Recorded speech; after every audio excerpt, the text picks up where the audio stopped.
Sir ने बोला कि बच्चे प्यारे होते, सर हम बहुत प्यारे हैं सर। सर बात यह है कि मैं ये पूछना चाहता हूँ कि सर पाकिस्तान हर बार चिल्लाता है कि हमारे यहाँ टैलेंट की फैक्ट्री है, टैलेंट की फैक्ट्री है। सर मैच हारने के बाद वो फैक्ट्री का स्टॉक खत्म हो जाता है क्या? अरे हाँ, फैक्ट्री स्टॉक ही नहीं है। हाँ बोलिए। आ रहा हूँ, एक साथ सवाल सुनिए। हाँ। सर जैसा कि मैम ने बोला कि हार भी इज्जत के साथ होती है, तो मतलब कि जैसा बोला कि पिछली बार भारी अंकों से हारे थे, तो मुझे तो नहीं लगता कि हार। अच्छा, एक मेरा सवाल आपसे है, इज्जत और पाकिस्तान दोनों एक साथ शूट करता है? नहीं सर मेरा आपसे सवाल है, आपने कहा था कि अगर पाकिस्तान कमजोर होता तो अभी हम लोग खा पी के खत्म कर चुके होते, बट सर लूटी हुई चीज को कौन लूटता है? लेकिन मुझे एक बात बताइए ना, क्या हिंदुस्तान की डाइट इतनी बुरी है कि पाकिस्तान को खा लें? नहीं सर, वही तो, लूटी हुई चीज को कौन लूटता है? चलिए मेजर नदीम रिप्लाई।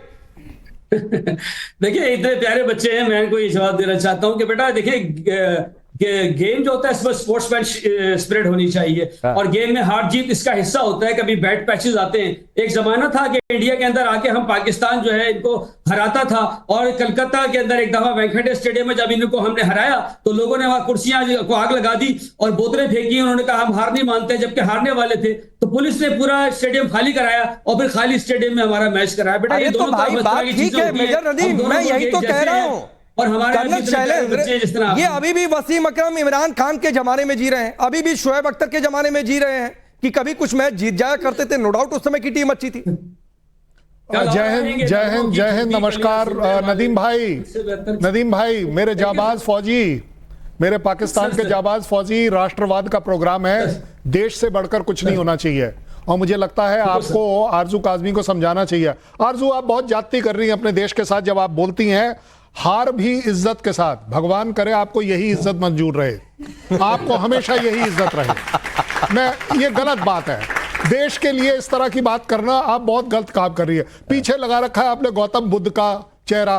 आप बताइए मुझे कि जीत का क्यों नहीं आपने सोचा, आपने हार का ही क्यों सोच रही है? इसका मतलब है कि there is a narrative going on. सबसे बड़ी बात यह है, और मैं बिल्कुल एग्री करता हूं मेजर नदीम से, बच्चे हमेशा सुंदर होते हैं।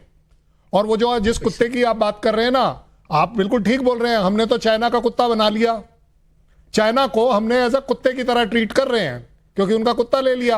अब आप मुझे ये मत बोल देना, देखो बहुत ध्यान रखना अपनी बात का, कि आप गधे हैं, गधे बेच रहे हैं, ये मत करिएगा। देश के लिए जज्बा रखिए। सबसे बड़ी बात यह है, टीम ने परफॉर्म नहीं किया, कोई बात नहीं, उसका इवैल्यूएशन क्या है, वो क्यों ऐसा हुआ। आपने कहीं, किसी ने अभी अभी कहा ना कि काम ठीक नहीं कर रहे। आरजू काजमी साहिबा, काम ठीक कब क्या किया आपने वो बताओ, चलो मुझे। उससे भी बड़ी बात आ रही है, शहबाज शरीफ खड़े हुए या बैठे हुए, आपको लगता है कि उन्होंने कहीं पर भी देश के लिए वो जज्बा दिखाया कि नहीं, चाहे जैसी भी है मेरी कंट्री, मैं अपने हिसाब से चलूंगा। आपकी क्रिकेट में जो सबसे बड़ी तकलीफ आ रही है कि आपके जो वो चेयरमैन साहब है, नकवी साहब, वो गेम छोड़कर चले गए। सबसे बड़ी बात यह है। नहीं, वो तो छोड़ दीजिए सर, वो तो पुरानी बात हो गई। लेकिन जहांगीर, आप बड़े मुस्कुरा रहे हैं, ये तो पुरानी बात हो गई। रणछोड़ तो छोड़ दीजिए पाकिस्तान की किस्मत में, लेकिन क्या वाकई आपको बतौर पाकिस्तानी क्या फील होता है? आपको क्रिकेट टीम का आपका बुरा हाल, फिर भी डींगे हाँकने में पीछे नहीं। हॉकी टीम का बुरा हाल, ताबूत में कील आपके वजीर आजम भी ठोक दे रहे हैं। सर बड़ी मेहरबानी है, आपने टाइम दिया। और बड़े सीनियर लोग मेरे बैठे हुए हैं, और खास करके फौजियों की डिबेट हो रही थी, तो मैं यहाँ पे थोड़ा सा ट्विस्ट देना चाहूंगा कि सर आप भी बड़े दिल का मुजाहरा कीजिए, और जो आपकी 4 स्टार जनरल डेस्टिनी है उस बुक को पब्लिश कर दें, हमारे लिए बड़ी आसानी हो जाएगी। तो इस डिबेट पे हम इंशाल्लाह बात करते रहेंगे सर। सर कभी देखे आप सुन लिया करें ना सर। आप तो कहते हैं चाइना को हम कुत्ते की तरह ट्रीट करते हैं, डॉन की तरह ट्रीट करते हैं, बिल्कुल आप करते होंगे। लेकिन डोनाल्ड ट्रंप आपके जो है प्राइम मिनिस्टर को किस तरीके से ट्रीट कर रहे हैं, बताओ कैसे? उसने बयान दिया है, बताओ कैसे सुन लिया करें सर। कैसे ट्रीट कर रहा है बता दो, मैं आपसे समझना चाह रहा हूं। बोलो सर थोड़ा सा दिल बड़ा करके उसको जो है समझ लीजिए कि किस तरीके से आपने रशियन ऑयल को वहां पे जो है बंद करके अमेरिका से जो है वेनेजुएला का तेल खरीद रहे। नहीं खरीद रहे को भी आपका अखबार गलत बोल रहा है। अरे बॉस, मेरी बात मानो, अखबार पढ़ा करो और पाकिस्तान का अखबार मत पढ़ो। इंटरनेशनल न्यूज पढ़ो। हमने अभी तक एक अच्छा नहीं, लेकिन मैं बीच में आता हूं सर मैं बीच में इसलिए आता हूं। सुनिए जहांगीर कोलारो भाई, सुनिए जहांगीर भाई सुनिए, एक तो तेल किससे हम खरीद रहे हैं नहीं खरीद रहे हैं इस पर डिबेट है नहीं, ना ही ये जनरल नरवणे की किताब क्यों पब्लिश हुई नहीं पब्लिश हुई उस पर डिबेट है। आपसे अलबत्ता जो सवाल पूछा उस सवाल पर आप 1 मिनट नहीं बोल पा रहे हैं, आप बोल दीजिए, कोई दिक्कत नहीं है कि शर्म आ रही है नहीं बोल पाऊंगा, मैं आपको वॉकओवर दे दूंगा, कोई बात नहीं है। सर देखें, आपका सवाल थोड़ा सा मैं ट्विस्ट करके उसका जवाब दूंगा, क्योंकि आपने ही जो है फौजियों की बात की, तो मैं सिर्फ इस पे बोल रहा हूं कि आपकी बुक पब्लिश क्यों नहीं हो रही। मैंने कहा फौजियों की बात की, पेट में दर्द इतना क्यों अरे है? मैंने कहा फौजियों की बात की, मैंने कहा फौजियों की बात की, क्या बात कर ले सर। अब सुनिए, अब आप कौन किसी किताब नहीं पब्लिश हुई, आपके मुल्क में क्या चल रहा है, कितने हजार करोड़ अरब का प्लेन ऊपर क्यों वैलेंटाइन डे के दिन घूमता रह गया, क्या वहां पर चर्चा चल रही है? अभी करूंगा तो मुझसे ज्यादा आरजू बोल लेंगे उस पर कि कौन कौन उसमें वैलेंटाइन डे मना रहा था। तो मत जाइए उधर, हम मत जाइए उधर, मैं कह रहा हूं हंसने लगी आरजू, इसलिए कह रहा हूं मत जाइए उधर। फिर टॉपिक से डिरेल होंगे तो बहुत कुछ बोलने के लिए है। लेकिन Kamil Mir back to the topic पर रहिए। देखिए मुंह पर हाथ रखने लगे मेजर नदीम, फिर उनको बताना पड़ेगा कौन सा जनरल था उस प्लेन में और किसके साथ था। वैलेंटाइन डे बीते अभी ज्यादा दिन नहीं हुआ, उनके लिए बोलना मुश्किल हो जाएगा, तो रुक जाइए। हमें तो बच्चों की बातें करनी चाहिए। हाँ तो मैं तो वही तो बच्चों की बात कर रहा हूँ। ये टॉपिक से जहांगीर भाई देखिए वो तुरंत बोलने लगे कि मेरे लिए मुश्किल हो जाएगा भाई, बच्चे बैठे हुए हैं वैलेंटाइन डे की बात काहे कर रहे हैं, तो रुक जाइए। कामिल मीर इंजमामुल हक ये कह रहे हैं कि फिर अगर गलती से भिड़ गए तो बहुत बुरी हार देंगे, आपको लग रहा है कि ऐसा हो पाएगा? अच्छा, मुझे टाइम दीजिएगा मेरी बात को कंप्लीट करने के लिए। देखिए, हम जब हारते हैं तो अपनी शिकस्त को खुलेआम तस्लीम करते हैं कि इंडिया ने हमें इस मैच में हराया है। लेकिन 6 मई को जो पाकिस्तान ने इंडिया को हराया था, और ट्रंप जो अंकल आपके ट्रंप हैं, वो हर प्लेटफॉर्म पे आकर ये बात करते हैं कि इंडिया के 10 त्यारे गिरे थे, वो आप क्यों नहीं मानते? आप भी अपनी शिकस्त को खुले दिल से तस्लीम किया करें, और जिस तरह हम अपनी हार को तस्लीम करते हैं तो इंडिया को भी चाहिए। कामिल भाई माफी के साथ आपको समय दे दूंगा, लेकिन सुनिए लीग आपके इंडिया ट्रंप की गिनती, मैं आपको मेरे साथ एक दिक्कत है, मैं तब तक नहीं टोकता हूं जब तक कोई गलत फैक्ट कोट ना करे। अब सुनिए, ट्रंप ने 5 और 6 से गिनती शुरू की थी। सुनिए, विमानों के गिरने की गिनती ट्रंप ने 5 और 6 से शुरू की थी, और 10 नहीं, अभी 11 तक पहुंच गए। थोड़ी जानकारी दुरुस्त करिए, अब 11 तक उनकी नंबर पहुंच गई है। यह अलग बात है कि वो प्लेन भारत के गिरे कि पाकिस्तान के गिरे, उन्होंने नाम नहीं लिया है। अपनी बात जारी रखिए, फिर आता हूं शलन सर आपके पास। कह रहे हैं मेरी बात को सुन ले, तो जब क्या हुई है और इंटरनेशनल मीडिया ये कह रहा है कि इंडिया के 10 त्यारे गिरे हैं, कौन सा मीडिया कह रहा है? दिक्कत है आपको मानने में? करिए, कौन सा मीडिया कह रहा है? कौन सा मीडिया कह रहा है? नहीं कोट करो, आप पकड़े गए। कौन सा मीडिया कह रहा है ये बता दीजिए मुझे। सही मैदान है। नहीं, मीर मेरी बात सुनो, आपको बताना पड़ेगा कौन सा मीडिया कह रहा है। आप मुझे बता दीजिए कौन सा मीडिया कह रहा है। और ट्रंप ने 10 जहाज 11 जहाज कब बोले, किसने बोले, क्या बोले? इसका मतलब शहबाज शरीफ झूठ बोल रहे हैं। इसका मतलब शहबाज शरीफ झूठ बोल रहे हैं जब वो कहते हैं 5, वो कहते हैं 6। आपके चैनल के ऊपर इस समय आपका एक जांबाज सिपाही बैठा है जिसने हमेशा कहा है 5 गिरे 6 गिरे, लेकिन कभी आप लोगों ने कंट्री नहीं बताई। अच्छा, किस कंट्री के गिरे? कामिल मीर फिर आप टॉपिक डिरेल कर रहे हैं भाई।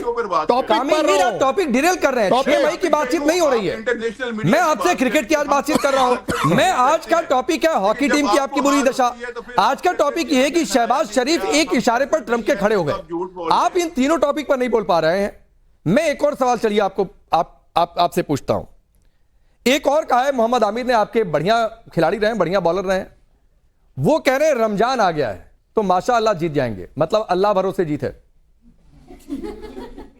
जी, बीइंग अ मुस्लिम या जो भी आप जिस भी रिलीजन को फॉलो करते हैं, आपका एक कॉन्सेप्ट होता है कि आपको मदद मिलती है, लेकिन आपने खुद भी एफर्ट करनी होती है। और ऑब्वियसली पाकिस्तान टीम जब अच्छा खेलती थी तो इंडिया को हराती थी, और आपने माजी करीब में आप इंडिया पाकिस्तान को हरा रहे हैं, लेकिन उससे पहले आपको हिस्ट्री पता है कि पाकिस्तान ने कितना हराया है इंडिया को। नहीं, पिछले 10 मैचों में कितना हराया आपने, आप बता दीजिए। माजी करीब में हम हारे, हम ये मानते हैं कि इंडिया की टीम अच्छी है। खत्म हो गई ना, उसके ऊपर बात करो। टीम अच्छी थी, मैं तो आपको बता रहा हूँ 10-0, 8-0, 9-0 हार है।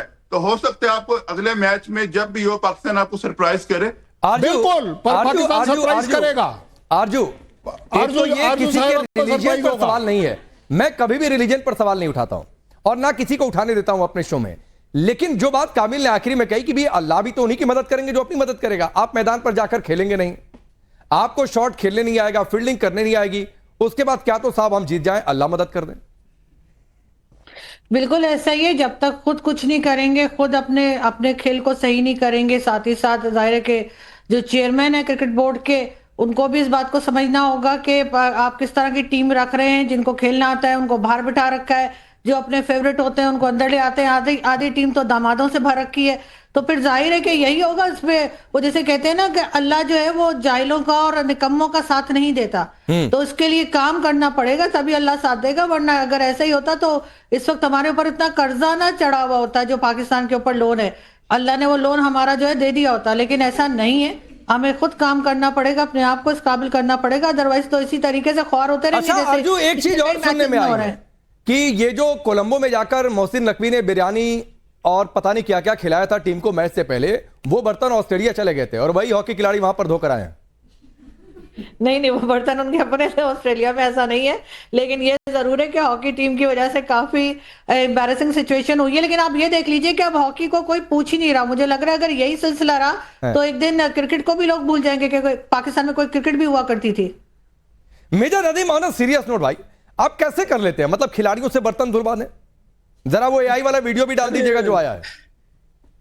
बिल्कुल, खैर बर्तन तो नहीं धुलवाए बेचारों को, वो उनकी टाइम पर जो है ना वो होटल में बुकिंग नहीं हुई, तो बिल्कुल उनको ये चीज, ये पाकिस्तान के लिए एक बिल्कुल मैं समझता हूँ कि इट वाज बैड थिंग कि इस तरह से हमारी मिसकोऑर्डिनेशन जो है हमारी हॉकी फेडरेशन ने की। तो बहरहाल उसके ऊपर अभी काम भी हो गया। ये तो उन्होंने ऐसे ही शो किया है दिखाने के लिए, आप दिखा रहे हैं तो जस्ट टू प्रिटेंड। एनीवे, बाकी आपको एक चीज का मैं एक रिकॉर्ड बता दूं कि देखिए इंडिया और पाकिस्तान के दरमियान जो टोटल मैचेस क्रिकेट के हुए ना वो 212 हुए। अच्छा। पाकिस्तान ने उसमें से 88 जीते और इंडिया ने 81 जीते, आप गूगल कर लें।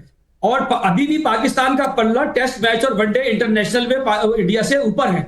हाँ, अरे तो भाई कल जो जिताता था उसको तो जेल में बंद रखा है, उसकी आंख फोड़ दिया, अंधा हो गया है वो आदमी जो जिताया करता था आपको।